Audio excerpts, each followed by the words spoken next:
एक मूसलाधार बारिश वाली दोपहर शक्तिशाली अरबपति विक्रम सिंघानिया बिना किसी पूर्व सूचना के अपने आलीशान बंगले पर वापस लौटे।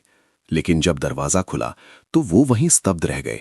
उनके सामने वो नौकरानी जिसे वे कभी तुच्छ समझते थे, एक अजीब सी चीज लेकर उनके लकवाग्रस्त बेटे के पैरों पर लगातार थपथपा रही थी। बच्चा अचानक रोने लगा और फिर कुछ ऐसा चिल्लाया जिसने पूरे घर को हिलाकर रख दिया। उसने ऐसा क्यों किया? एक साजिश, एक चमत्कार या एक भयानक सच्चाई जो छिपी हुई थी? अपनी भावनाओं से भरी इस कहानी के अंत तक बने रहिए। मुंबई के पौश इलाके में स्थित आलीशान बंगले की हवा गर्मी की दोपहर की शांति में डूबी हुई थी। सूरज की रोशनी मोटे शीशों से छनकर चमकते हुए फर्श पर पड़ रही थी और दीवारों पर झिलमिलाती रोशनी बिखेर रही थी। नौकरानी लिविंग रूम में आबनूस की लकड़ी की मेज को ध्यान से साफ कर रही थी। किसी को पता नहीं चला कि बड़ा गेट चुपचाप खुला और एक आदमी अंदर दाखिल हुआ, मिस्टर विक्रम सिंघानिया, जो कभी मुंबई के रियल एस्टेट जगत का केंद्र हुआ करते थे। 2 साल तक इस घर से दूर रहने के बाद बिना बताए, बिना किसी पत्र या कॉल के वापस लौटे थे। अपनी पत्नी को एक दुर्घटना में खोने के बाद विक्रम ने सब कुछ अपनी दूसरी पत्नी माया के भरोसे छोड़ दिया था और खुद इलाज के बहाने दिल्ली और सिंगापुर के बीच आते जाते रहते थे। लेकिन असल में वे सिर्फ सच्चाई से भागना चाहते थे। उनका 8 साल का बेटा आर्यन एक गंभीर दुर्घटना के बाद पूरी तरह लकवाग्रस्त हो गया था। वे अंदर चले। उनके चमड़े के जूतों की आवाज फर्श पर धीमी गूंज पैदा कर रही थी। बंगले में सब कुछ वैसा ही था, लेकिन अब वहां अधिक ठंडक और सन्नाटा था।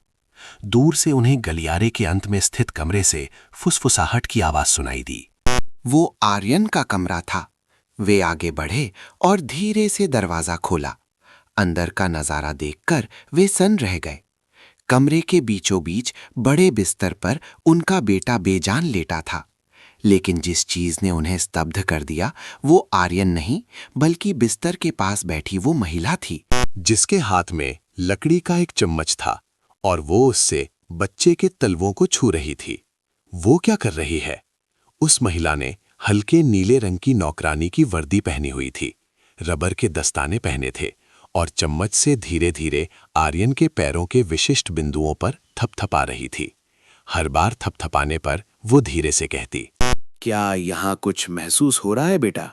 मुझे विश्वास है कि एक दिन तुम फिर से फुटबॉल खेलोगे। फिर उसने दूसरी जगह थपथपाया। क्या यहाँ सुन्नापन है? हर दिन बस थोड़ा सा प्रयास ही आगे बढ़ने के लिए काफी है। विक्रम गुस्से से कांप उठे। उन्होंने जोर से दरवाजा धक्का दिया। लकड़ी की आवाज गूंज उठी। तुम मेरे बेटे के साथ क्या कर रही हो? महिला चौंक कर पीछे मुड़ी। उसका चेहरा पीला पड़ गया। वो घबराहट में एक शब्द भी नहीं बोल पाई। लकड़ी का चम्मच फर्श पर गिर गया। साहब, आप... वो हकलाने लगी। मैं इस बच्चे का पिता हूं, विक्रम दहाड़े। क्या तुम्हें पता है तुमने अभी क्या किया? तुम्हारी हिम्मत कैसे हुई मेरे बेटे को मारने की? वो पहले से ही इतना कष्ट झेल रहा है और तुम... उन्होंने उसे बिस्तर से हटाने के लिए हाथ बढ़ाया ही था कि अचानक एक चमत्कार हुआ। पापा? एक कमजोर आवाज सुनाई दी। वे रुक गए। आर्यन, उनका बेटा, उसने अभी उन्हें पुकारा था। वे पीछे मुड़े। बच्चे की आंखें धीरे से खुलीं। आर्यन की आंखों में चमक थी और उसके होंठ फड़फड़ा रहे थे। पापा, मुझे पैर ठंडे लग रहे हैं। कोई कुछ नहीं बोला। बस पंखे की धीमी आवाज और विक्रम की तेज होती सांसें सुनाई दे रही थीं। नौकरानी घुटनों के बल बैठ गई और सिसकते हुए बोली, माफ कीजिए साहब, मेरा इरादा बच्चे को चोट पहुंचाने का नहीं था। मैं सिर्फ उसकी सजगता को उत्तेजित करने की कोशिश कर रही थी। मुझे लगा कि वो अभी भी महसूस कर सकता है। मैंने बहुत लंबे समय तक उसे देखा है। और तुम कौन हो? विक्रम ने उसकी बात काटी। जी, मेरा नाम लक्ष्मी है। मैं उत्तर प्रदेश के एक गांव से हूं। मैंने फिजियोथेरेपी के दूसरे साल तक पढ़ाई की थी। लेकिन पिता को पैरालिसिस होने के कारण पढ़ाई छोड़नी पड़ी। मुझे यहाँ काम करते हुए 1 महीने से थोड़ा ज्यादा समय हुआ है। मैडम माया ने मुझे काम पर रखा था। ठीक उसी समय माया अंदर आई। विक्रम को देखकर उसका चेहरा हैरान रह गया। आपने बताया क्यों नहीं? वो धीरे से बोली, जरूरत नहीं थी। मैं देखना चाहता था कि मेरी अनुपस्थिति में ये घर कैसे चल रहा है, और मैंने देख लिया। उन्होंने लक्ष्मी की ओर इशारा किया। ये मेरे बेटे के पैरों पर किसी सख्त चीज से मार रही थी। माया का रंग तुरंत बदल गया। वो विक्रम के सामने ढाल बनकर खड़ी हो गई। हे भगवान, लक्ष्मी, मैंने तुम्हें कितनी बार मना किया है कि आर्यन बाबा को मत छूना। वो बहुत कमजोर है। तुम जो कर रही हो वो बहुत खतरनाक है। लक्ष्मी ने अपना सिर झुका लिया। उसके होंठ कांप रहे थे, लेकिन वो कुछ नहीं बोली। निकल जाओ यहां से। विक्रम ने एक एक शब्द पर जोर देकर कहा। लक्ष्मी धीरे से उठी। उसकी आंखों में आंसू थे, लेकिन जैसे ही वो मुड़ने वाली थी, बिस्तर से फिर वही छोटी सी आवाज आई, उन्हें मत निकालिए। विक्रम तेजी से पीछे मुड़े। आर्यन उन्हें स्पष्ट रूप से देख रहा था। वे मुझे चोट नहीं पहुंचा रही थीं। वे बस मुझे जगा रही थी। फिर कोई कुछ नहीं बोला। सन्नाटा छा गया। माया ने लक्ष्मी की ओर देखा। उसकी आंखों में आधा डर और आधी हैरानी थी। विक्रम धीरे से बिस्तर के किनारे बैठ गए और अपने बेटे का हाथ थाम लिया। लगभग 2 साल में पहली बार उन्होंने अपने बेटे की आवाज सुनी थी। और वो भी एक नौकरानी को बचाने के लिए। क्या तुम्हें सच में कुछ महसूस हो रहा है? उन्होंने पूछा। आर्यन ने धीरे से सिर हिलाया। लक्ष्मी ने सिसकते हुए अपने आंसू पोंछे। साहब, मुझे बस एक मौका और दीजिए, सिर्फ 1 हफ्ता। अगर कोई बदलाव नहीं हुआ तो मैं खुद चली जाऊंगी। विक्रम ने कोई जवाब नहीं दिया। उन्होंने अपने बेटे की ओर देखा और पहली बार उन बेजान आंखों में थोड़ी जान, उम्मीद की एक छोटी सी किरण देखी। कमरा रोशनी से जगमगा रहा था, लेकिन वो रोशनी उस ठंडक और भारीपन को कम करने के लिए काफी नहीं थी जो वहां व्याप्त थी। विक्रम अभी भी अपने बेटे के बिस्तर के पास बैठे थे। उनकी आंखें आर्यन के छोटे से चेहरे पर टिकी थी।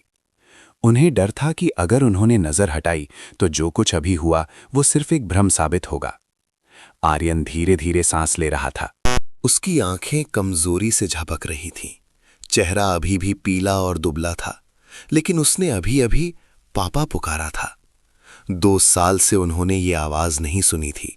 2 साल तक वे एक जिंदा लाश की तरह रहे, खुद को शराब और अंतहीन बिजनेस ट्रिप में डुबो दिया, सिर्फ इसलिए ताकि उन्हें उस पत्थर की मूरत बन चुके बेटे का सामना न करना पड़े।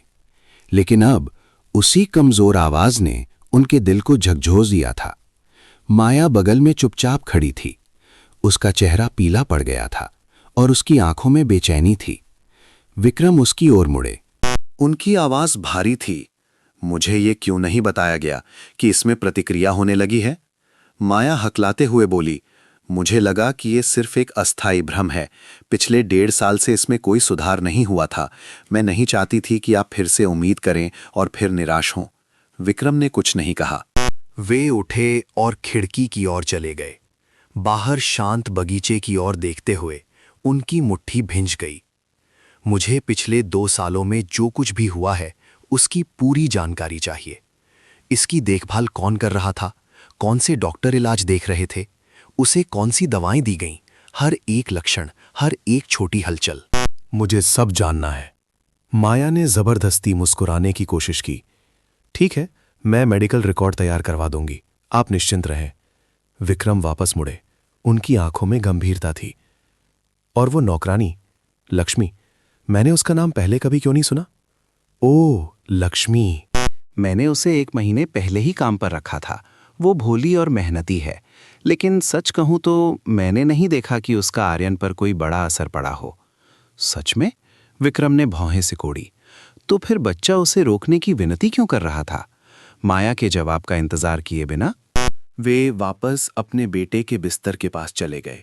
आर्यन सो चुका था, लेकिन उसका चेहरा शांत था, जैसे कोई बड़ा बोझ हट गया हो। उन्होंने झुककर बेटे के माथे को चूमा।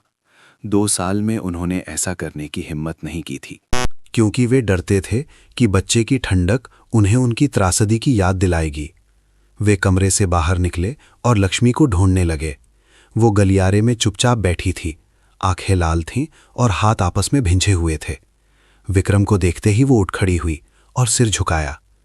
मुझे माफ कर दीजिए साहब, मुझे आर्यन बाबा को बिना पूछे नहीं छूना चाहिए था।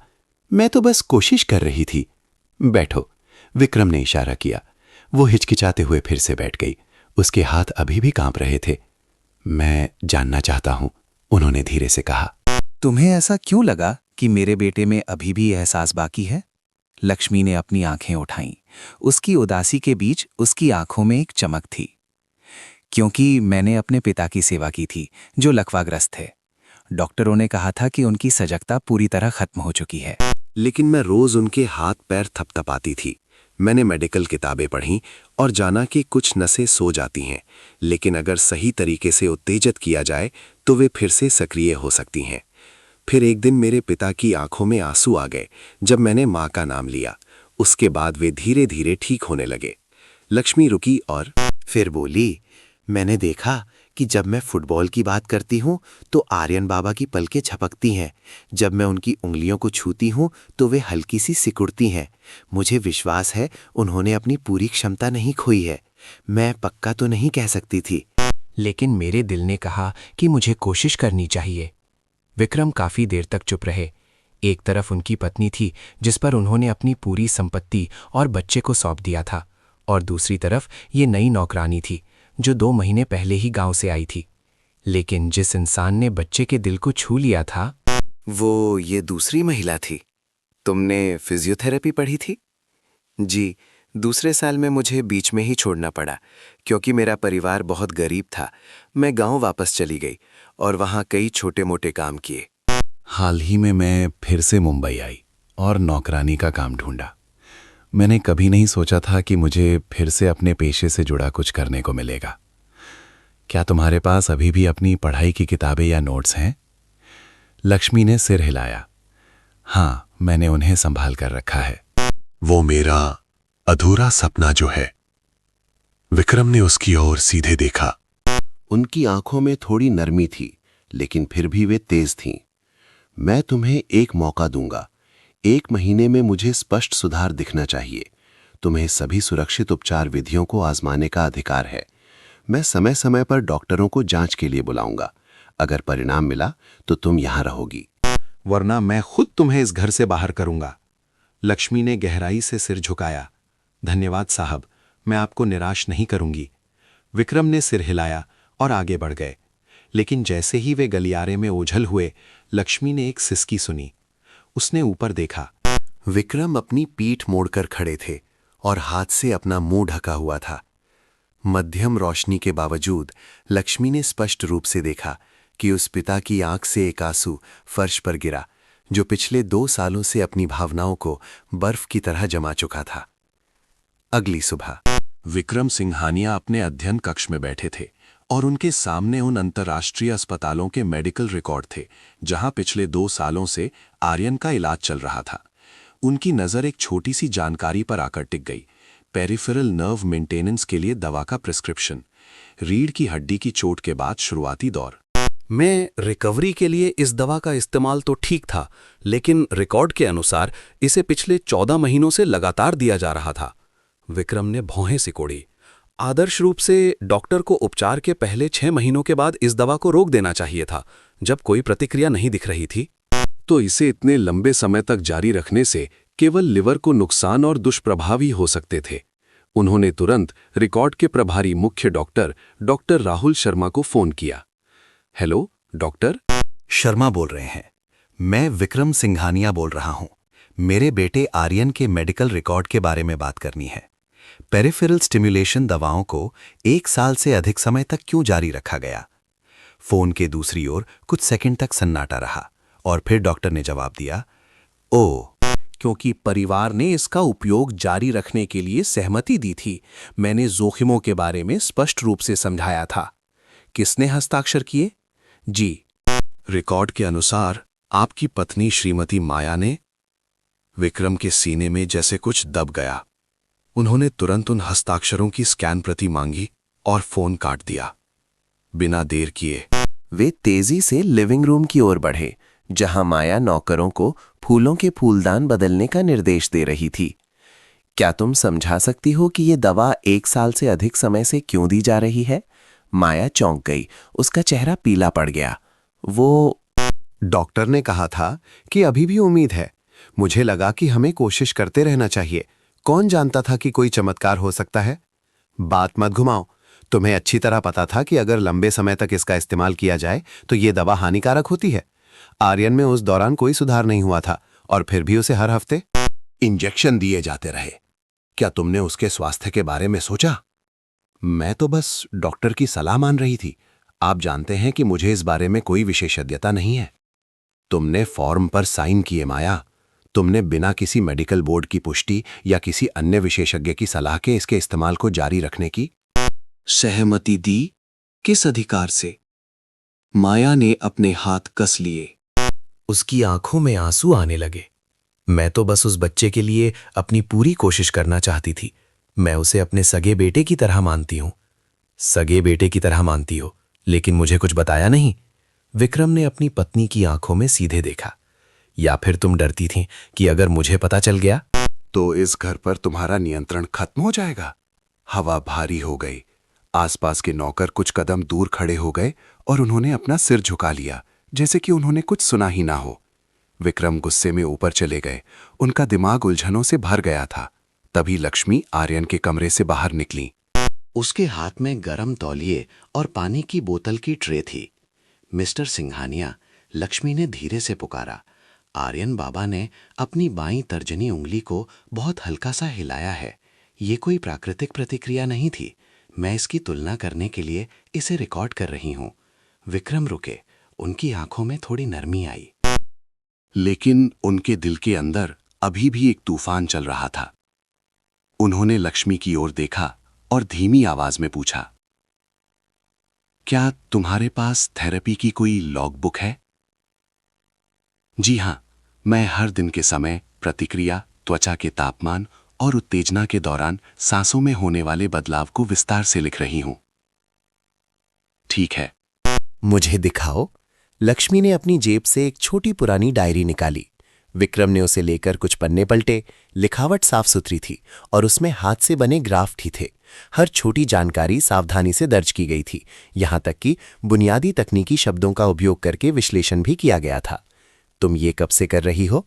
जी, यहां काम शुरू करने के दूसरे हफ्ते से।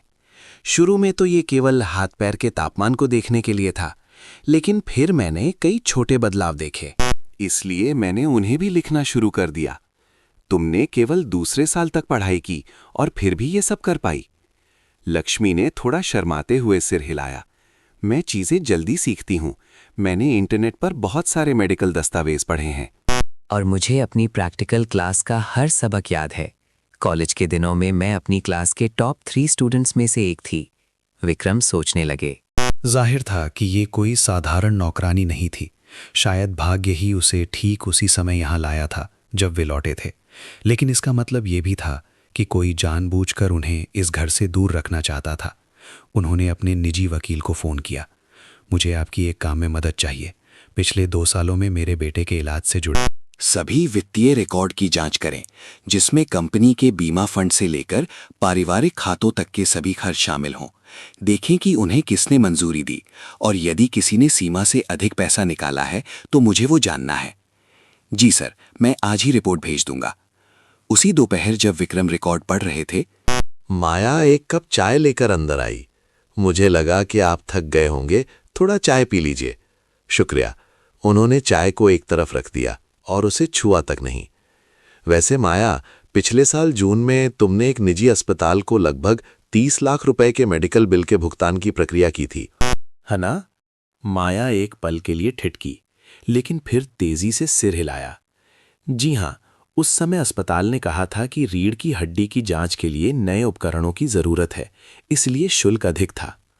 मैंने अभी अस्पताल से पूछा, उनके पास ऐसा कोई रिकॉर्ड नहीं है। उन्होंने केवल एक बार उस उपकरण का सुझाव दिया था। लेकिन डॉक्टरों ने आर्यन की स्थिति के लिए उसे अनुपयुक्त बताते हुए मना कर दिया था। माया खामोश हो गई। उसकी आंखें इधर उधर डोलने लगीं। शायद वे रिकॉर्ड अपडेट करना भूल गए होंगे। माया, मैं सीधा कहूंगा, आज से तुम्हारे पास आर्यन के स्वास्थ्य से जुड़े किसी भी वित्तीय मामले में हस्तक्षेप करने का कोई अधिकार नहीं है। मैं अलग से नर्स, अलग डॉक्टर और एक स्वतंत्र मेडिकल बोर्ड नियुक्त करूंगा। तुम्हारे द्वारा किए गए हर काम की दोबारा जांच की जाएगी। अगर 1 रुपए की भी हेराफेरी मिली तो तुम्हें जिम्मेदार ठहराया जाएगा। माया ने अपने हाथ कस लिए। उसका चेहरा सफेद पड़ गया, लेकिन फिर उसने सिर हिलाया और एक फीकी मुस्कान दी।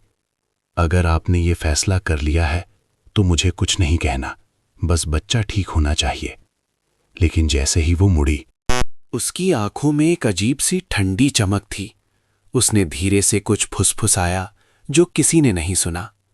उस रात जब लक्ष्मी आर्यन का कमरा साफ कर रही थी, उसे कुछ असामान्य मिला। अलमारी के निचले दराज में छिपी हुई एक पुरानी दवा की शीशी, जिसका ढक्कन खुला हुआ था। उसका लेबल हटा दिया गया था, लेकिन दवा की गंध बहुत अजीब थी और रंग थोड़ा धुंधला था, जो उस किसी भी दवा जैसा नहीं था जिसका वो थेरेपी में उपयोग करती थी। उसने तुरंत विक्रम को सूचना दी। उन्होंने शीशी को रोशनी के सामने ऊपर उठाया और तब उन्हें पक्का पता चल गया कि ये कोई न्यूरोलॉजिकल थेरेपी की दवा नहीं थी। ये कुछ और था, कुछ ऐसा जो जाग रही हर उम्मीद को शुरू होने से पहले ही कुचल सकता था। आधी रात को अचानक बारिश होने लगी। उस बड़े बंगले में छतों पर गिरती पानी की बूंदों की आवाज किसी आने वाली विपत्ति की चेतावनी जैसी लग रही थी। विक्रम सिंघानिया अपने ऑफिस में अकेले बैठे थे और उनके सामने वो बिना लेबल वाली दवा की शीशी थी जो लक्ष्मी ने ढूंढी थी। उसकी गंध तेज थी और उसमें बारीक तलछट तैर रही थी। विक्रम ने पूर्व में कई मेडिकल प्रोजेक्ट्स में सलाहकार के रूप में काम किया था। इतना समझने के लिए पर्याप्त था कि ये कोई सामान्य दवा नहीं थी। उनकी आंखें गहरी हो गईं। अगर ये चीज उनके बेटे के शरीर में डाली गई थी। तू इसे किसने डाला था और किस उद्देश्य से? बाहर बिजली कड़की। लक्ष्मी गर्म अदरक की चाय लेकर अंदर आई। उसका चेहरा चिंता से भरा था। क्या आप इस शीशी को टेस्ट के लिए ले जाएंगे? हाँ, कल मैं इसे एक स्वतंत्र लैब में भेजूंगा। मैं चाहता हूं कि नतीजे आने तक सब कुछ शांत रहे। तुम घर में किसी को भी इसके बारे में नहीं बताऊंगी। जी, मैं समझ गई। उन्होंने लक्ष्मी को बहुत देर तक देखा और अचानक पूछा, क्या तुमने ध्यान दिया कि तुम्हारे और माया के अलावा आर्यन के कमरे में और कौन आता है? लक्ष्मी ने धीरे से सिर हिलाया और कहा, एक महिला थी जिसका नाम हंसा था। मुझसे पहले वो पार्ट टाइम नर्स के रूप में काम करती थी, लेकिन मेरे आने के बाद ही उसने छोड़ दिया। मैंने ये बात मैनेजर से सुनी थी। इसके अलावा मैंने एक बार देखा था कि माया मैडम ने रसोइये से आर्यन के लिए दूध मंगाया और फिर खुद उसे लेकर अंदर गईं। जबकि आमतौर पर वे ऐसे काम नहीं करती। दूध? विक्रम ने भौं से कोड़ी। जी, लगभग 3 हफ्ते पहले की बात है। मुझे याद है क्योंकि मैं हॉल की सफाई कर रही थी, तभी मैंने माया मैडम को ऊपर दूध ले जाते देखा। जब मैं आर्यन के कमरे में गई तो गिलास मेज पर था और वो थोड़ा खाली था। मैंने उसे फेंकने की कोशिश की तो उन्होंने मुझे सख्ती से मना कर दिया और कहा कि किसी को भी इस बारे में ना बताऊं। विक्रम ने गुस्से में अपनी मुट्ठी भींच ली। अब कड़ियां जुड़ने लगी थीं। आर्यन की सुस्ती, बिना किसी कारण के दर्द, त्वचा का रंग बदलना, सब कुछ उस चीज से हो सकता था जो मासूम दिखती थी। उस रात वे सोए नहीं। उन्होंने सुरक्षा कैमरों को खंगालना शुरू किया, लेकिन लगभग कुछ नहीं मिला। आर्यन के कमरे के आसपास के अधिकांश कैमरे संवेदनशील समय के दौरान बंद थे या उनके सिग्नल नहीं मिल रहे थे।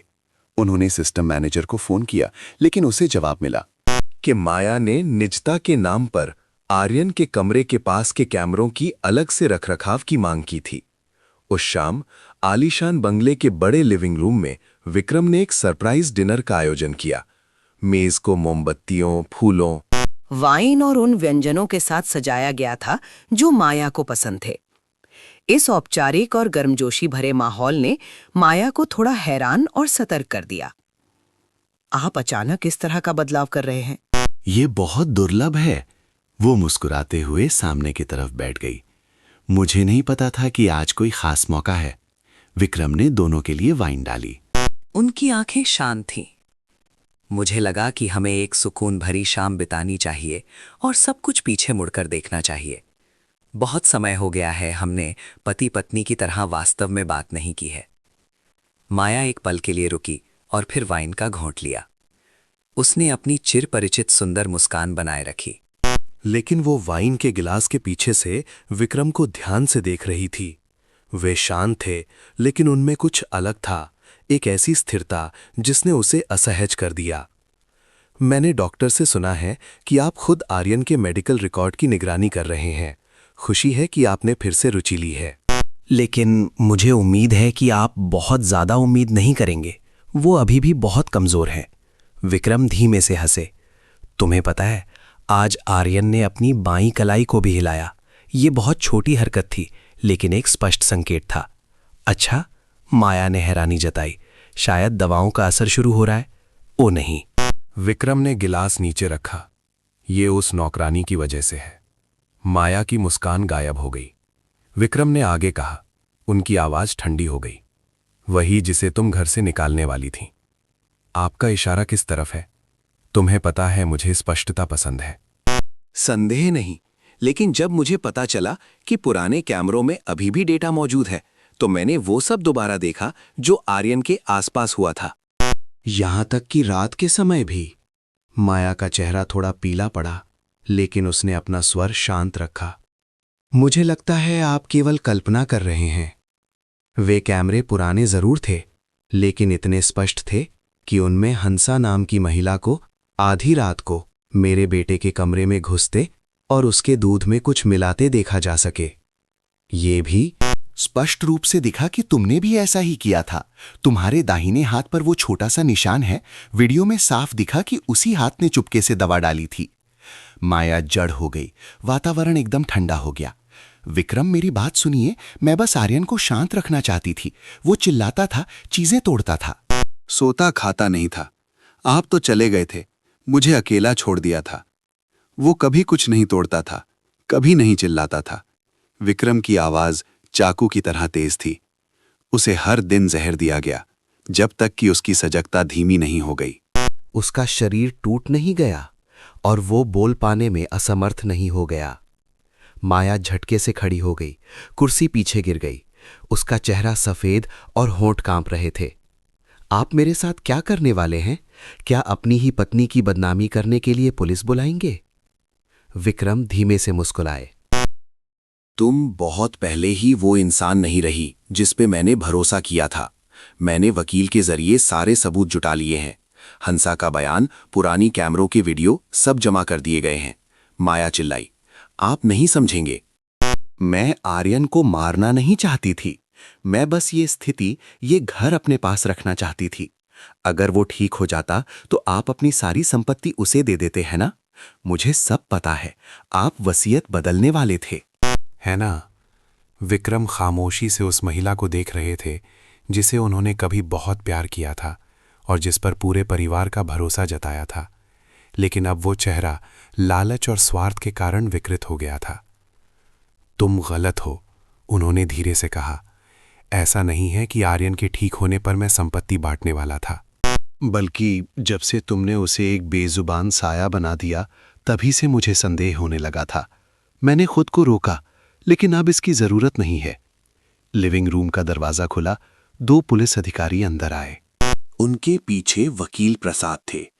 हमारे पास श्रीमती माया को एक नाबालिग को जानबूझकर जहर देने के आरोप में पूछताछ के लिए ले जाने का आदेश है, जिसके लिए हमारे पास ठोस सबूत और बयान मौजूद है। माया संघर्ष करने लगी। उसकी आंखों में घबराहट थी। तुम्हारी हिम्मत कैसे हुई? तुम पछताओगे। मैं तुम्हें नहीं छोड़ूंगी। तुम्हें पहले अपनी चिंता करनी चाहिए, विक्रम ने बेरुखी से कहा। जब पुलिस माया को गलियारे से ले जा रही थी, लक्ष्मी सीढ़ियों के नीचे चुपचाप खड़ी थी। उसने अपने हाथों में कागजात का एक बंडल कसकर पकड़ा हुआ था। उन दवाओं के रिकॉर्ड की प्रतियां जो उसे मिली थीं। उसकी आंखें विक्रम की आंखों से मिली। दोनों ने कुछ नहीं कहा, बस धीरे से सिर हिलाया। उस रात घर में सन्नाटा छा गया, लेकिन ये उस तूफान के बाद का सन्नाटा था जो गुजर चुका था, क्रूर और विनाशकारी, जो अपने पीछे मलबे छोड़ गया था। विक्रम आर्यन के कमरे में अकेले बैठे थे। बच्चा अभी भी सो रहा था। उसका हाथ उसके सीने पर था। एक शांतिपूर्ण नींद।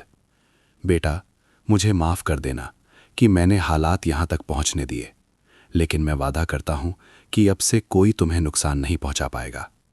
लक्ष्मी अंदर आई। उसके हाथ में दलिया की ट्रे थी। वो बिस्तर के पास बैठी, उसे फूंक मारकर ठंडा किया और आर्यन को एक एक चम्मच खिलाने लगी। बच्चे ने आंखें झपकाईं। उसे धीरे से निगला। और फिर हल्की सी मुस्कान दी, एक बहुत ही कमजोर लेकिन स्पष्ट मुस्कान। विक्रम ने यह दृश्य देखा और पहली बार उन्हें अपना मन वसंत की पहली हवा जैसा हल्का महसूस हुआ। रहस्यों के बोझ तले दबे उस बंगले में एक सच्चाई धीरे धीरे सामने आ रही थी।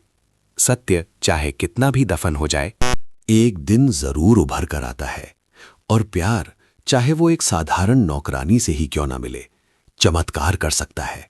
सच्चाई के उस तूफान के बाद की पहली सुबह सिंघानिया बंगले में अब वो बनावटी संगीत नहीं बज रहा था जिसे माया अक्सर अपनी भव्य पार्टियों के ढोंग के लिए बजाती थी। इसके बजाय वहां जीवन की परिचित और वास्तविक आवाजें थीं। पिछले बगीचे से पक्षियों के चहचहाने की आवाज, खिड़की की दरारों से आती हवा की सरसराहट और आर्यन को दलिया खिलाते समय लक्ष्मी की हल्की हंसी। विक्रम ने आईने के सामने खड़े होकर अपनी सफेद शर्ट का कॉलर ठीक किया। ये वो पोशाक थी जो उन्होंने लंबे समय से नहीं पहनी थी। आईने में उनकी आंखों में अब पहले जैसी शून्यता नहीं थी, बल्कि एक दृढ़ निश्चय की चमक थी। वे जानते थे कि जिस क्षण लक्ष्मी ने पिछली रात उन्हें विश्वास भरी नजरों से देखा था, उसके बाद उन्हें हार मानने का कोई अधिकार नहीं था। आर्यन के कमरे का दरवाजा खुला। लक्ष्मी खाली कटोरे की ट्रे लेकर बाहर निकली। उसका चेहरा थका हुआ था लेकिन चमक रहा था। विक्रम को देखकर उसने हल्की मुस्कान दी।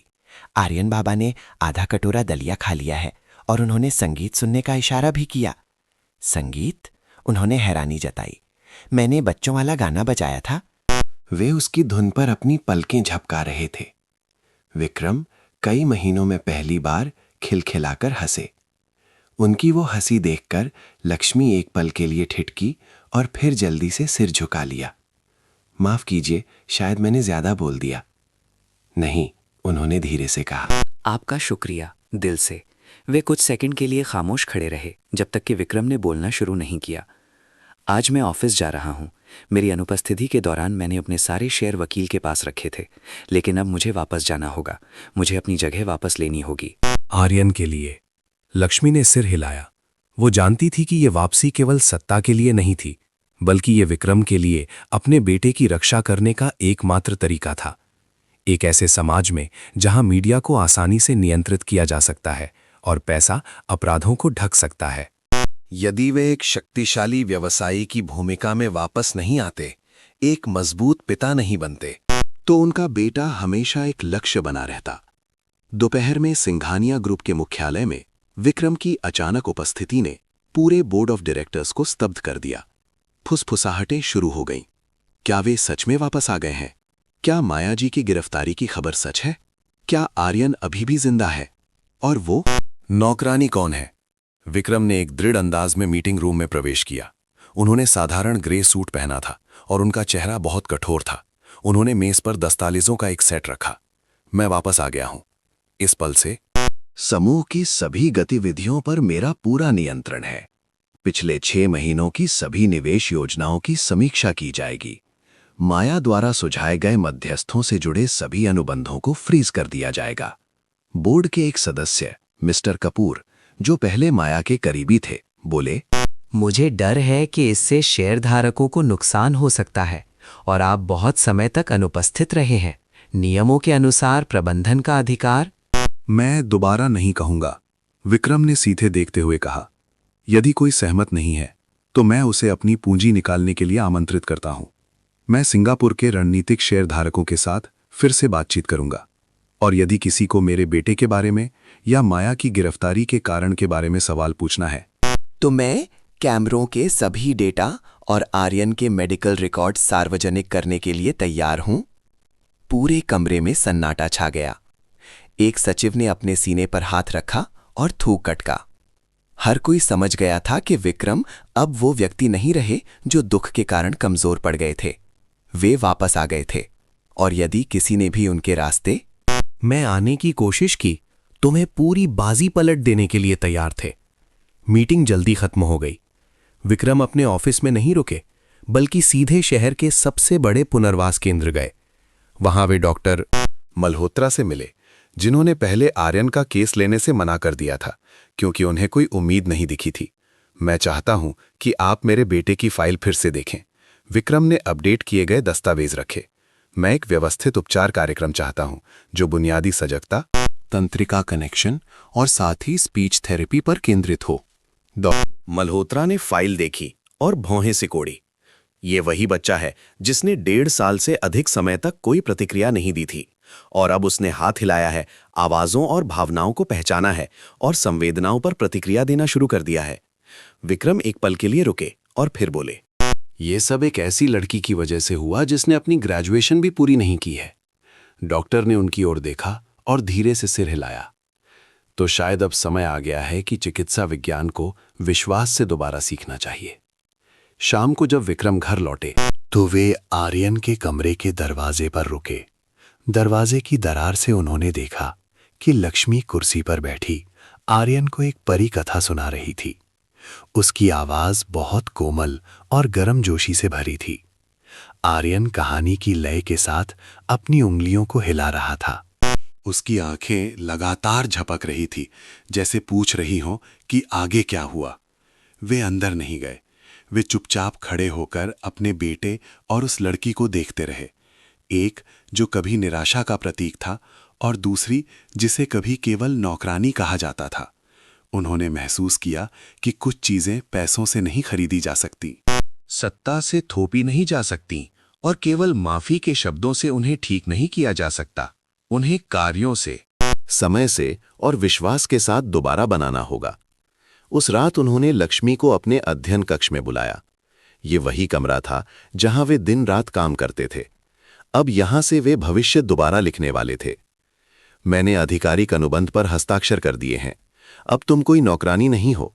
तुम आर्यन के लिए एक अस्थायी पुनर्वास कर्मचारी होगी, उस मेडिकल टीम के मार्गदर्शन में जिसे मैंने अभी काम पर रखा है। तुम्हारा वेतन 3 गुना होगा। अगर तुम चाहोगी तो मैं तुम्हारी यूनिवर्सिटी की पढ़ाई दोबारा शुरू करने में तुम्हारी मदद करूंगा।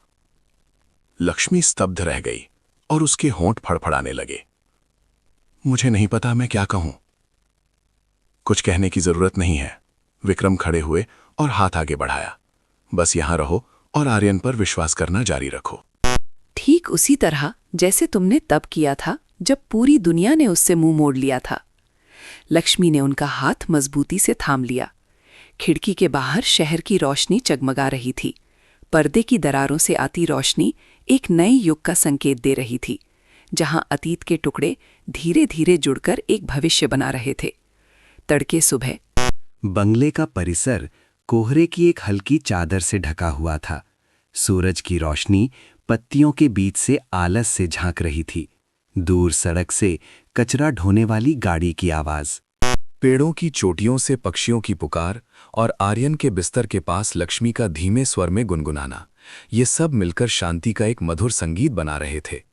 लेकिन लक्ष्मी के मन में कुछ भारीपन था जो उसे अंदर ही अंदर परेशान कर रहा था, जैसे क्षितिज पर कोई तूफान आने वाला हो। उसकी रात करवटें बदलते बीती थी।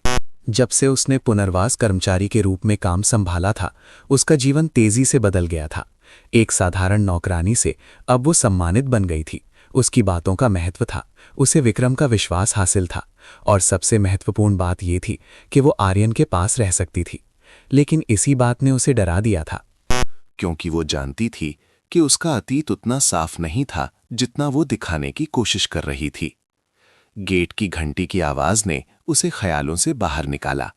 गेटकीपर घबराहट में अंदर आया। लक्ष्मी जी, गेट पर कोई आपसे मिलने आया है, कह रहा है कि आपका भाई है। लक्ष्मी का चेहरा पीला पड़ गया। वो तेजी से गेट की ओर दौड़ी। उसका दिल जोरों से धड़क रहा था, और जैसा कि उसे अंदेशा था, वहां सुमित खड़ा था, जो गांव में उसका बॉयफ्रेंड हुआ करता था, और वही वो व्यक्ति था जिसने उसके जीवन को अपमान के गहरे गड्ढे में धकेल दिया था। तुम मुझे यहां कैसे ढूंढ पाए? लक्ष्मी गेट के पास खड़ी होकर कांपती आवाज में बोली। सुमित के चेहरे पर वही पुरानी कुटिल मुस्कान थी। उसका हुलिया वैसा ही था, गंदी जीन्स, सिकुड़ी हुई शर्ट और धूर्त आंखें जिनमें धमकी की झलक थी। तुम्हें क्या लगा तुम हमेशा के लिए छिप जाओगी? मैंने सुना तुम मुंबई में किसी बड़े रईस के घर काम कर रही हो। बहुत बढ़िया। लेकिन सुन, मेरे पास अभी भी वो क्लिप है। लक्ष्मी जड़ हो गई। कैसी क्लिप? अनजान मत बन।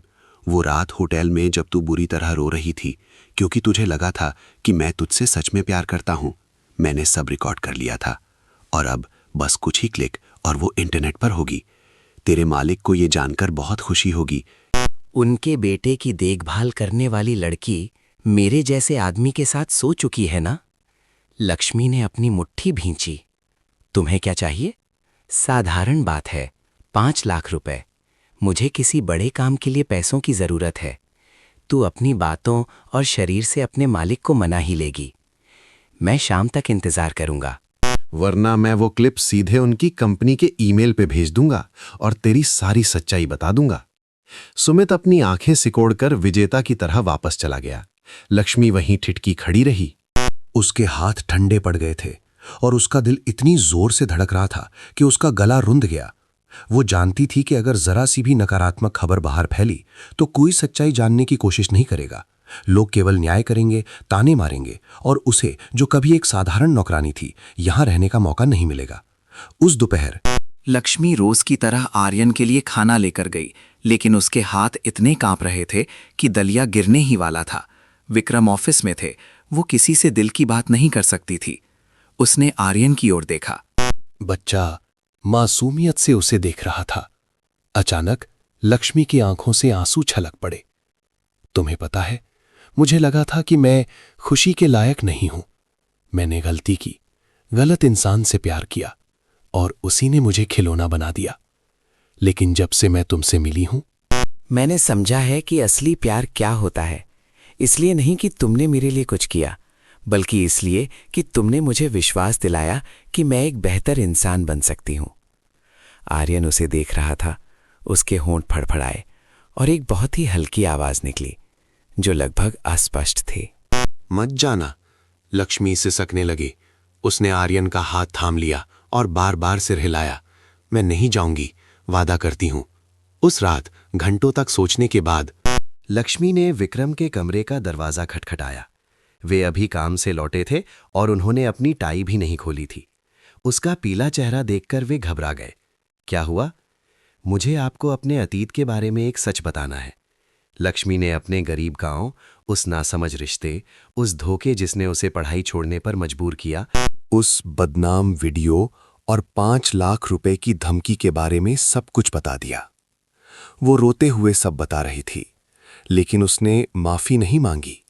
उसने बस चाहा कि न्याय किए जाने से पहले वो खुद सच बता दे। विक्रम बहुत देर तक खामोश रहे। अंत में उन्होंने एक लंबी सांस ली और बुक शेल्फ की ओर चले गए। उन्होंने एक लिफाफा निकाला। ये 5 लाख हैं, इसे ले जाओ और उसे दे दो। लेकिन इसलिए नहीं कि तुम डरती हो, बल्कि इसलिए कि मैं आर्यन की रक्षा करना चाहता हूं। लक्ष्मी स्तब्ध रह गई। आप मुझे निकाल नहीं रहे? अगर मैं तुम्हें निकाल दूं तो मैं एक खोल के अंदर रहने वाला इंसान कहलाऊंगा। तुमने सच बोलने की हिम्मत दिखाई, उसका सामना किया और मेरे बेटे की रक्षा की। इतना काफी है। हर कोई अपने जीवन में गलतियां करता है, लेकिन बहुत कम लोगों में उन्हें सुधारने का साहस होता है, और तुम जैसी दयालुता तो और भी कम लोगों में होती है। लक्ष्मी रो पड़ी। पहली बार डर या अपमान के कारण नहीं, बल्कि इसलिए कि उसे लगा कि उसे सुना गया और माफ किया गया। अगली सुबह लक्ष्मी उस पार्क में पैसे लेकर गई जहां सुमित ने उसे बुलाया था। लेकिन उसने तुरंत पैसे नहीं दिए। उसने अपना फोन निकाला और रिकॉर्डिंग चालू कर दी। तुम मुझे ब्लैकमेल कर रहे हो, मैंने इसे रिकॉर्ड कर लिया है। अगर तुमने वीडियो सार्वजनिक करने की हिम्मत की तो मैं सब कुछ पुलिस को सौंप दूंगी। और अब मैं अपने अतीत से नहीं डरती, क्योंकि मैंने वो सब बता दिया है जिसे जानना जरूरी था।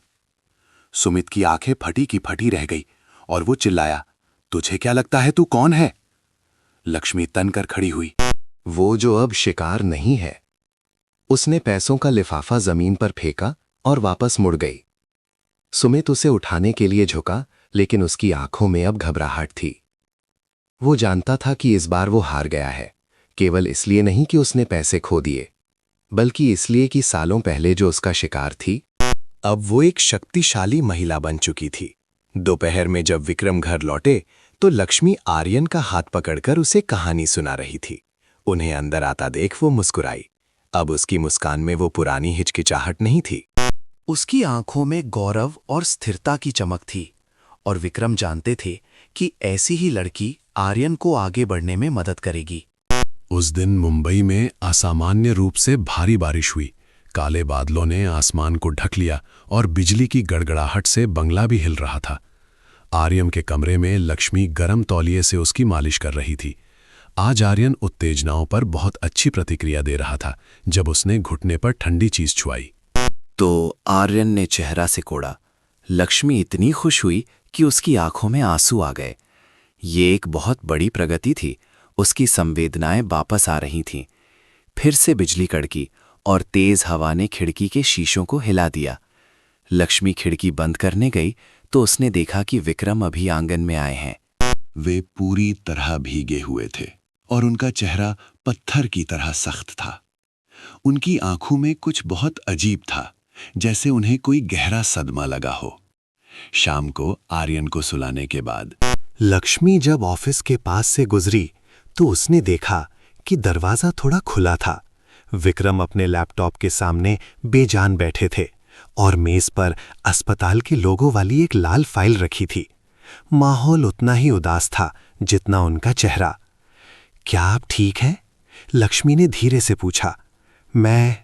विक्रम ने एक लंबी सांस ली और फाइल की ओर इशारा किया। ये आर्यन की चोटों की फिर से की गई फॉरेंसिक रिपोर्ट है।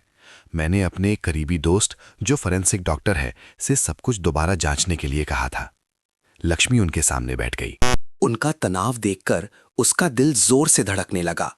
वहां बहुत सारी विसंगतियां हैं। आर्यन की चोटें माया के प्रारंभिक बयान से मेल नहीं खाती हैं। उसने कहा था कि आर्यन खेलते समय सीढ़ियों से गिर गया था। लेकिन जांघ की हड्डी टूटने और रीढ़ की हड्डी की चोट से पता चलता है कि ये काफी ऊंचाई से और पीछे से जोरदार धक्के का परिणाम था। लक्ष्मी ने अपनी मुट्ठी कस ली। उसे भी बहुत पहले से कुछ गलत होने का संदेह था, लेकिन उसके पास सबूत नहीं थे। इसके अलावा विक्रम ने आगे कहा, मैंने उस दिन की बंगले की सुरक्षा फुटेज फिर से चेक की। शाम 6:30 से 7 बजे के बीच का वीडियो जानबूझकर हटा दिया गया था, लेकिन मैंने तकनीकी विशेषज्ञों से मूल डेटा रिकवर कराया और जो मैंने देखा उसने मुझे हिलाकर रख दिया। वे रुके और अपने हाथ से चेहरा ढक लिया। मुझे विश्वास नहीं हो रहा। माया ने खुद आर्यन को सीढ़ियों से धक्का दिया था। मैंने खुद वीडियो में देखा, उसने जानबूझकर ऐसा किया। बच्चा सबसे ऊपर वाली सीढ़ी पर खड़ा था। वो पीछे मुड़कर कुछ पूछ रहा था और उसने उसे बेरहमी से धक्का दे दिया।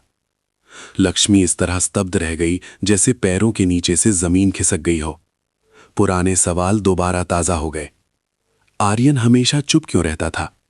माया को देखते ही उसकी आंखों में डर क्यों आ जाता था? और माया कभी इस बच्चे के करीब क्यों नहीं रही? उसने ऐसा क्यों किया? लक्ष्मी ने कहा, क्या वो सबके सामने आर्यन को प्यार करने का नाटक नहीं करती थी? क्योंकि वो डरी हुई थी कि वो अपना हिस्सा खो देगी। विक्रम ने रुंधे गले से कहा, मेरी पुरानी वसीयत में साफ लिखा था कि अगर मुझे कुछ हो जाता है तो मेरी पूरी संपत्ति आर्यन की होगी। मैंने माया से शादी के बाद इसे बदलने और उसे एक हिस्सा देने के बारे में सोचा था, लेकिन मैंने नए दस्तावेज पर हस्ताक्षर नहीं किए थे। शायद उसे इस बारे में पता चल गया था। अगर आर्यन जीवन भर के लिए अपाहिज हो जाता तो उसके लिए संपत्ति पर नियंत्रण करना आसान होता और वो बच्चा उस समय बोल भी नहीं सकता था, विरोध भी नहीं कर सकता था। लक्ष्मी के मन में गुस्से की एक लहर उठी। वो विश्वास नहीं कर सकती थी कि जो महिला आर्यन को गले लगाती थी उसके बालों को सहलाती थी, वो इतनी क्रूर हो सकती है। अब आप क्या करेंगे? सारे सबूत पुलिस को सौंप दूंगा। उसे न केवल आर्यन के लिए बल्कि पिछले कई सालों से मेरे परिवार के साथ जो उसने किया उसकी कीमत चुकानी होगी। उस रात घर में सन्नाटा पसरा था। लक्ष्मी को नींद नहीं आ रही थी। वो आर्यन के कमरे में गई और उसका हाथ थाम लिया। आर्यन बेटा, सब कुछ खत्म होने वाला है। सच सबके सामने आने वाला है। मुझे पता है तुम डरे हुए हो, लेकिन मैं वादा करती हूं कि अब कोई तुम्हें चोट नहीं पहुंचाएगा। तभी आर्यन ने उसका हाथ थोड़ा सा दबाया और अपने सूखे होठों से फुसफुसाया, दीदी मुझे बचा लो। लक्ष्मी रो पड़ी। 2 दिन बाद पुलिस बंगले पर पहुंची। माया सिल्क के नाइट गाउन में नाश्ता कर रही थी। उसने बालों का जूड़ा बनाया हुआ था और वो बहुत घमंडी दिख रही थी। पुलिस और विक्रम को अंदर आते देख वो पीली पड़ गई। क्या बात है? वो हकलाते हुए उठी। आपको एक नाबालिग को जानबूझकर गंभीर चोट पहुंचाने के मामले में जांच के लिए साथ चलना होगा, पुलिस अधिकारी ने कड़ाई से कहा। मैं कुछ नहीं जानती। आप लोग मुझ पर झूठा आरोप लगा रहे हैं। हमारे पास मूल वीडियो और फोरेंसिक रिपोर्ट है। अब झूठ बोलने का कोई फायदा नहीं। माया फूट फूट कर रोने लगी और अचानक घुटनों के बल गिर गई। मेरा इरादा ऐसा नहीं था। उस समय मेरा आपा खो गया था। मैं तो बस उसे थोड़ा डराना चाहती थी। मुझे नहीं पता था कि वो इतनी जोर से गिरेगा। लेकिन तुमने तुरंत एम्बुलेंस को भी नहीं बुलाया और 1 घंटे से ज्यादा इंतजार किया, विक्रम ने बेरुखी से जवाब दिया। माया चुप हो गई। उसके पास कोई बहाना नहीं बचा था। ले जाने से पहले उसने लक्ष्मी की ओर घूर कर देखा। ये सब तुम्हारी वजह से हुआ है। अगर तुम ना होती तो मेरे पास सब कुछ होता। लक्ष्मी ने शांत नजरों से जवाब दिया। नहीं, आपकी अपनी लालच ने सब कुछ बर्बाद कर दिया। जिस दिन माया को गिरफ्तार किया गया, उसी दिन आर्यन पहली बार कांपते पैरों के साथ सपोर्टिंग फ्रेम और लक्ष्मी के सहारे खड़ा हुआ। उसने कोशिश की और विक्रम दरवाजे पर खड़े अपने आंसू नहीं रोक पाए। बहुत अच्छे मेरे बेटे, पापा यहाँ है। मुझे माफ करना कि मैं तुम्हें पहले नहीं बचा पाया। आर्यन मुस्कुराया। कई सालों बाद पहली बार उसकी मुस्कान पूरी और साफ थी। बाहर फिर से बारिश हो रही थी, लेकिन अब वो ठंडी और डरावनी नहीं थी। ये शुद्धिकरण और नई शुरुआत की बारिश थी, और लक्ष्मी जानती थी कि उसके, आर्यन के और विक्रम के जीवन का एक नया अध्याय शुरू हो चुका है।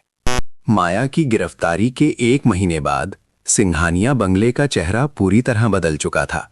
दीवारें अभी भी वही शानदार सफेद थीं। नारियल के पेड़ अभी भी आंगन में खड़े थे।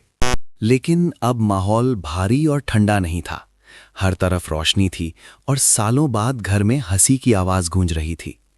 आर्यन अब कई थेरेपी सत्रों के बाद बिना किसी सपोर्ट के छोटे कदम चलने में सक्षम हो गया था। वो अभी भी थोड़ा कमजोर था, लेकिन उसकी चमकती आंखों और मुस्कुराते चेहरे को देखकर कोई नहीं कह सकता था कि ये वही बच्चा है जो 2 साल से लकवाग्रस्त था, और इस चमत्कार को संभव बनाने वाली कोई और नहीं बल्कि लक्ष्मी थी। वो छोटी सी नौकरानी जिसे कभी तुच्छ समझा गया, शक किया गया, लेकिन जिसने हार नहीं मानी और जो सही था उसके लिए लड़ती रही। आज सुबह जब विक्रम आर्यन को बगीचे में ले गए तो आसमान एकदम नीला था और गुलाब के फूल महक रहे थे। आर्यन ने क्रीम रंग का स्वेटर पहना था। उसके पैर अभी भी कांप रहे थे, लेकिन वो डरा हुआ नहीं था। मैं खुद चलना चाहता हूं, आर्यन ने अपनी दबी हुई लेकिन दृढ़ आवाज में कहा। पापा यहीं हैं, विक्रम ने कोमलता से कहा। वे उसे पकड़ने के लिए तैयार थे अगर वो डगमगाया। आर्यन ने पत्थरों वाले रास्ते पर अपना पहला कदम रखा। 1 कदम, फिर दूसरा कदम। लक्ष्मी अंदर से दौड़ती हुई बाहर आई। वो उसे सहारा देने के लिए लपकी, लेकिन विक्रम ने हाथ उठाकर उसे रोक दिया। उन्होंने एक दूसरे को देखा और सिर हिलाया। बच्चे को इस लंबी यात्रा के अंत के रूप में खुद चलना सीखना जरूरी था। आर्यन बगीचे के बीचों बीच पहुंचा। वो रुका और लक्ष्मी की ओर मुड़कर चिल्लाया, लक्ष्मी दीदी देखिए। लक्ष्मी हंस पड़ी। उसकी आंखें नम थीं। वो दौड़ी और आर्यन को गले लगा लिया। जब वो उसकी बाहों में आया, बहुत बढ़िया, तुमने कर दिखाया, तुम जीत गए आर्यन। विक्रम चुपचाप खड़े रहे। उनकी मुट्ठी पहले भिंची और फिर ढीली हो गई। उन्होंने उन दोनों को देखा और फिर शांति से घर के अंदर चले गए। लक्ष्मी ने इसे महसूस किया और सीधी खड़ी हो गई। मैं आर्यन को पानी पिलाने के लिए अंदर ले जाती हूं, उसने कहा। आप थोड़ा आराम कीजिए। विक्रम ने कोई जवाब नहीं दिया, लेकिन जब वे गलियारे से गुजरे तो वे उस पारिवारिक फोटो के पास रुके जो दीवार पर टंगी थी। उस फोटो में वे, माया और आर्यन थे। उस फोटो में माया की आंखों ने उन्हें असहज कर दिया। उन्होंने वो फोटो हटाई और उसे मेज पर रख दिया। फिर दराज से एक दूसरी फोटो निकाली जो हाल ही में ली गई थी। उसमें आर्यन लक्ष्मी के बगल में खिलखिला रहा था। लक्ष्मी ने सफेद टी-शर्ट पहनी थी और वो बहुत साधारण लग रही थी। उन्होंने वो पुरानी फोटो बदल दी। ये एक छोटा सा फैसला था, लेकिन इसके मायने बहुत बड़े थे। शाम को बगीचे में एक छोटी सी पार्टी रखी गई, जिसमें केवल कुछ करीबी लोग थे। थेरेपी डॉक्टर मल्होत्रा, पड़ोस का एक जोड़ा और खास तौर पर पूजा की बेटी हिया। पूजा वो नौकरानी थी जिसे माया ने पहले काम से निकाल दिया था। लक्ष्मी ने उन्हें खास तौर पर बुलाया था क्योंकि उसी ने उसे माया के बारे में पहली बार चेतावनी दी थी। आर्यन एक मखमली कुर्सी पर बैठा था। उसके चारों ओर गुब्बारे थे और उसका पसंदीदा स्ट्रॉबेरी केक रखा था। हल्का संगीत बज रहा था। विक्रम लक्ष्मी के बगल में खड़े थे। उनके हाथ में संतरे के रस का गिलास था और उनकी आंखें बहुत कोमल थीं। मुझे लगता है अब मुझे जाना चाहिए, लक्ष्मी ने अचानक दूर देखते हुए कहा। क्या? विक्रम चौंक कर उसकी ओर मुड़े। ऐसा क्यों? मेरा काम पूरा हो गया है। आर्यन अब पूरी तरह ठीक होने वाला है। मैं नहीं चाहती कि लोग मेरे बारे में कुछ भी गलत बोलें। आखिर मैं तो केवल एक नौकरानी हूं। तुम केवल एक नौकरानी नहीं हो, विक्रम ने धीरे से कहा। तुम वो इंसान हो जिसने मेरे बेटे की जान बचाई और मेरा दिल बदल दिया। लक्ष्मी खामोश रही। उसकी आंखों में आंसू थे। अगर तुम अपनी नई दिशा ढूंढने के लिए जाना चाहती हो तो मैं उसका सम्मान करूंगा, लेकिन अगर तुम केवल इसलिए जा रही हो क्योंकि तुम लोगों की बातों से डरती हो तो तुम उनके लिए जी रही हो। अपने लिए नहीं, लेकिन मुझे डर लगता है। मेरा अपमान हुआ है, मुझ पर झूठे आरोप लगे हैं। मैं वो सब दोबारा नहीं सहना चाहती। तो तुम्हें अब नौकरानी रहने की जरूरत नहीं है। विक्रम मुस्कुराए। तुम एक दोस्त, एक साथी या जो भी तुम चाहो बन सकती हो। लक्ष्मी मुड़ी और पहली बार उनकी आंखों में सीधे देखा। आप क्या कह रहे हैं? मैं तुमसे एक आसान जीवन का वादा नहीं करता, लेकिन मैं तुम्हारे साथ एक सम्मानजनक जीवन बनाना चाहता हूं। मुझे और आर्यन को तुम्हारी जरूरत तुम्हारी काबिलियत के लिए नहीं, बल्कि तुम्हारी सच्चाई के लिए है। लक्ष्मी ने काफी देर तक कोई जवाब नहीं दिया। फिर वो धीरे से मुस्कुराई। मैं रहूंगी, लेकिन अब मैं झाड़ू पोछा करने वाली नहीं बनूंगी। ठीक है, अब से तुम हम दोनों बाप बेटे के दिल की रक्षा करोगी, विक्रम ने चमकती आंखों के साथ कहा। पार्टी के अंत में आर्यन आंगन के बीच रखे एक छोटे से लकड़ी के मंच पर चढ़ा, जहां एक बोर्ड लगा था, आर्यन के पहले कदमों की बधाई। उसने हिचकिचाते हुए माइक्रोफोन थामकर स्पष्ट आवाज में कहा, सबका शुक्रिया, लक्ष्मी दीदी का शुक्रिया, पापा का शुक्रिया। मैं मन लगाकर पढ़ाई करूंगा ताकि एक दिन मैं आप सबकी वैसे ही देखभाल कर सकूं जैसे आप सब ने मेरी की है।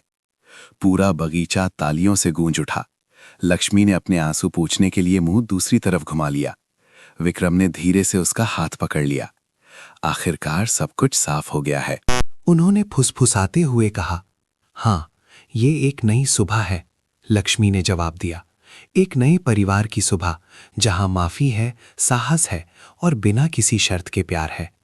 दर्द का एक लंबा सफर खत्म हो चुका था और एक बिल्कुल नया अध्याय शुरू हुआ, जहां सबको सचमुच जीने का मौका मिला। समय देने के लिए शुक्रिया। हमें कमेंट में जरूर बताएं कि आप ये कहानी कहां से सुन रहे हैं। आपका हर लाइक और शेयर हमें बेहतर कहानियां लाने के लिए प्रेरित करता है। अगले वीडियो में फिर मिलेंगे। आप हमें कमेंट में जरूर बताएं कि आप ये कहानी दुनिया के किस कोने से सुन रहे हैं। आपको ये कहानी कैसी लगी और इससे आपको क्या सीख मिली, हमें कमेंट्स में लिखना ना भूलें। हम ईश्वर से प्रार्थना करते हैं कि आप जहां भी रहें, आपके जीवन में हमेशा सुख, शांति और समृद्धि बनी रहे। अगर आपके पास भी कोई ऐसी दिलचस्प या प्रेरणादायक कहानी है जो आप दूसरों को सुनाना चाहते हैं, तो उसे हमारे साथ जरूर साझा करें, ताकि आपकी कहानी भी लोगों के दिलों को